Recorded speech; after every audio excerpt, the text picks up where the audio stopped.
Hey, good news out of Little Rock, Arkansas. You know, where they had the shooting last night, where the last count, 28 people are wounded.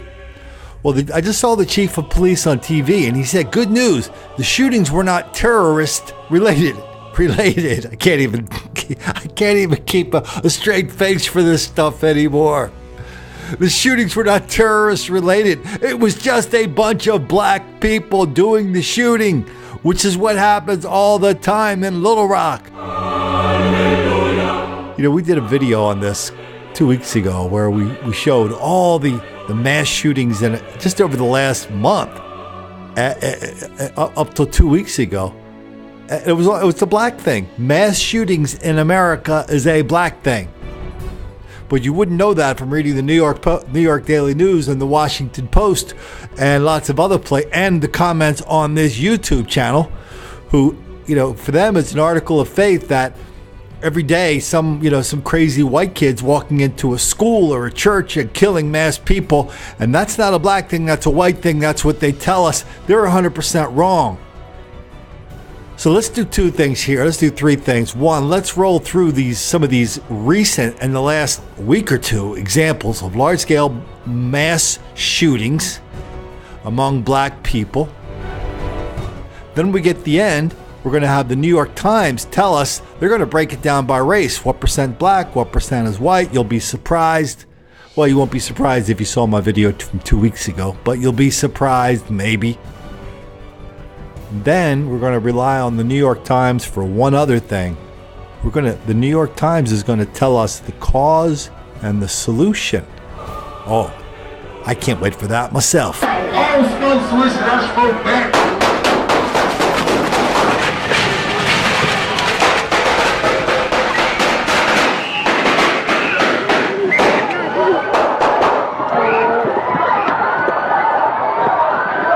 Well, we are learning much more tonight about Henry Bello, and they are disturbing details. We know he went to the hospital today looking for a specific doctor, apparently to settle a long-standing grudge. He left Bronx, Lebanon 2 years ago after he was accused of sexual harassment and has been arrested 4 times. The most serious charge was for sex abuse. Police sources say Dr. Bello resigned from the hospital 2 years ago before he was terminated amid sexual harassment allegations. Another doctor speaking to the Associated Press says Bello was very aggressive, talking loudly, threatening people. According to the state education department, Dr. Bello held a limited permit to practice as an international medical graduate in order to gain experience to be licensed. That permit, issued in July of 2014, expired in July of 2016. This is confirmed shots fired, okay? At this time, units, be advised, confirmed shots fired. A place of healing tonight transformed into a horrifying scene. All of a sudden, I heard a shot. Pow! A deadly rampage inside Bronx Lebanon Hospital. A doctor who's an ex-employee opens fire on his former colleagues, killing one of them. One doctor is dead, and there are several doctors who are fighting for their lives right now. New this morning, multiple people are in the hospital after an incident on an elementary school basketball court. Dayton police say a group of teenagers is being treated for gunshot and stab wounds. 2 News reporter Catherine Ross joins us live with what one witness saw. Catherine? I just spoke to the grandmother of one of the victims. She tells me her 18-year-old granddaughter is out of surgery and in stable condition. She's recovering after being stabbed at Kempt Elementary overnight. Police responded at around midnight to the basketball court there. When officers arrived, they found multiple people injured. Police say at least 3 people were shot and 1 was stabbed. Miami Valley Hospital tells us the suspect is among those being treated. Right now, an adult woman is in jail in connection to the incident, though we don't know her role. One of the victim's grandmothers says the fight escalated from a disagreement last night. Surveillance cameras captured just how quickly the chaos unfolded on this playground at the George Washington Carver houses Sunday morning. I think it's disgusting. I really think that it's disgusting. Police say these 2 suspects attempted to rob a large group, including a 7-year-old boy, around 2 a.m. But when they refused to give up their stuff, the pair unleashed a hail of bullets, sending everyone in this small courtyard along East 104th Street frantically running. We have to think about the kids that are here. Forget about the adults so much, you know what I mean? It's the kids.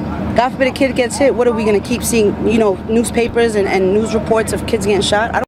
St. Louis police say the man suspected in a quadruple shooting earlier this month has turned himself in. Jerome Leon Burris Jr. turned himself in yesterday. He's charged in the June 1st shooting on Beacon Avenue that left 3 adults dead. Good afternoon and welcome. I am Scott Cafina. I'm the Burlington County prosecutor, and thank you all for coming today. And thank you to Freeholder Bruce Garganio and County. 2 people are dead after a shooting in the Northeast Valley. Police say it all started with a game of dominoes. Now, officers stayed out overnight in that area right near Craig and Lamb investigating the double shooting. Police say that a group of men, they got into an argument last night while playing dominoes. Now, one man apparently then ran outside, grabbed his gun, then came back and started shooting. A body was found inside the home, another body in the garage. The shooter right now nowhere to be found. Chattanooga police are investigating a drive-by shooting early this morning that sent 4 people to the hospital. Police responded to the shooting just before 4 this morning at the Playhouse Lounge on Bonnie Oaks Drive. Police say the suspect or suspects fired several rounds at the victims from a moving car. 31-year-old Otis Franklin, Derek Strickland, and Devin Brown and William Wright, both were 18, were injured. Police say Strickland is the only person that is listed in critical condition. Well, Tom, she's describing this as a home invasion in which the gunman made forced entry into the back door. Now, I got to tell you that what's really disturbing about all this is that while all this was happening, there were some small children in this home who had to witness the horror unfold right before their eyes. It's scary. It's scary. That's not a situation for nobody to be in. It's traumatizing. Seeing all that blood, you don't know what to do, you panic. This 16-year-old gunshot victim, whom we are not identifying for security reasons, says she and her family were fast asleep when a brick came crashing through this sliding glass door. It woke everyone up. She says she called 911, but before police arrived, a gunman entered through the broken glass door. When he came here, he seen that my little cousins, they was kids. He didn't have no remorse like for us. He was just shooting. He really shot until it was no more bullets in his gun. She says she tried to hide behind a couch, but was shot in both her legs. Her 18-year-old brother, Zion Brown, was killed. He was laying against the wall, but his body was out. Like, he couldn't really fit into the hiding space. He died against the wall right here. He didn't die immediately. Okay. He died once he got to the hospital. Okay, and there was another person that was shot too. My cousin, she got shot in her neck and in her right arm. Right after the gunman fired all his rounds in the living room, he walked right back out the same door that he came through, and this all happened just as police were pulling up. Another young family member says he was in the hallway and peeped around the corner and saw the gunman and a second suspect who was standing in the kitchen. The child says both suspects were black and both were wearing blue jeans. One was wearing a black jacket and the other a red hat. He said he quickly ran back to his room and hid under the bed until the coast was clear. Now, the 16-year-old that we spoke to says that she believes the shooting was retaliation for an alleged assault that she reported to police. Chattanooga police are calling a deadly gas station shooting a botched drug deal. Thank you for joining us. I'm Cindy Sexton. And I'm David Carroll. Police arrested 19-year-old Jacoby Jordan in connection with yesterday's shooting on Glenwood Drive. Channel 3's Cameron Taylor joins us to explain why Glenwood leaders say it's not a reflection on the area. David, they tell me Glenwood is still a safe neighborhood. Community leaders and police are trying to piece together why the deadly drug deal happened at the gas station. $100 worth of marijuana is what court records show led to a shootout at this Citgo gas station on Glenwood Drive. Community advocate Dr. Everlina Holmes remembers seeing police lights, crime tape, and officers at a hospital across the street from her home. Although we have boundaries, they are invisible boundaries for crime. Each month, Holmes says 9 East Chattanooga neighborhoods come together to talk about what's going on and how to keep communities safe. The deadly shooting is at the top of her mind. My heart goes out to the people who were injured, the families of those individuals. You know, my prayers go out to them. 3 men showed up to the gas station in 2 separate cars. Court documents say 19-year-old Jacoby Jordan, a known gang member, got out of one car and into another before the shooting happened. It's unclear who fired first. Court records show all 3 men were hit, including 20-year-old D'Angelo Marshall, who later died after being shot in the head by Jordan. That's a part of our investigation. We have to determine any of our shootings that we work, could one of those victims be a suspect? They arrested the 19-year-old who faces several charges, including criminal homicide. He and another man went to separate hospitals after being shot in the arm. Community leaders say there's not a simple solution to this complicated problem. Until we get to the root cause, you cannot police your way out of crime in Chattanooga. That's a misconception. The root cause is poverty. Okay, so here's the secret behind all these mass shootings. The New York Times, they did a big story on it a few months ago, and you had to kind of like go through, keep going, because I knew it was going to have to be in there somewhere. But when they finally broke the bad news to us, you could almost feel the tears coming out of the New York Times reporter writing the story. Well, let's read from it.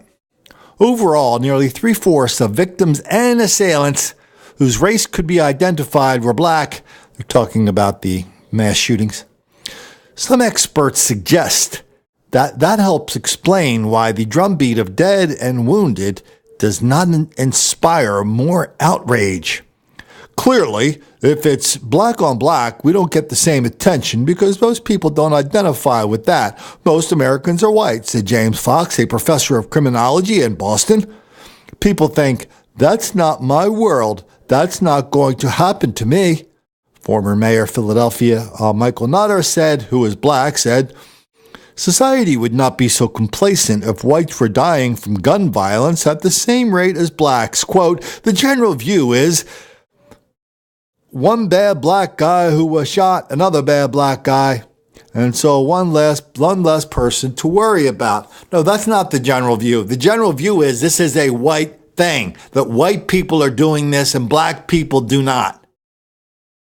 And the people at the New York Times, the people in the Philadelphia papers, that criminologist, that mayor, they're all complicit in telling people that this kind of stuff up till now is not a black thing. It's really a white thing.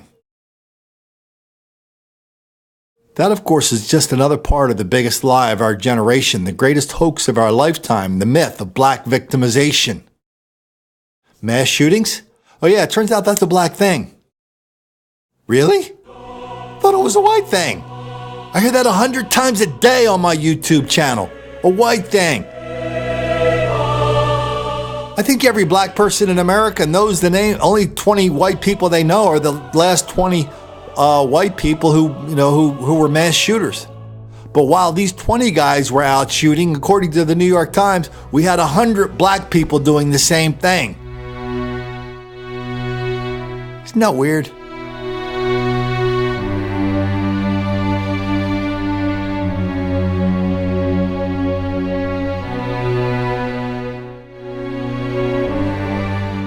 We turn on MSNBC, we turn on, we read the Washington Post, we read all these different websites and news sites all around the country. We watch MSNBC, CNN. They're all nod their head with deadly earnest. And they talk about these white shooters totally ignoring the black mass shooters. And now we find out the reason behind the whole thing is not that people like the newspaper editors and the mayors are in denial, deceit, and delusion about it. No, it's all about white racism that's causing white people to hide the identity of this incredible amount of black mass violence that is happening. That's straight from the newspaper of record. Where do they get these clowns? Where do they get these clowns to write these stories, to edit them? How do they pass the laugh test? Forget the smell test. I guess the only test they have to pass is whether they make the black kids angry.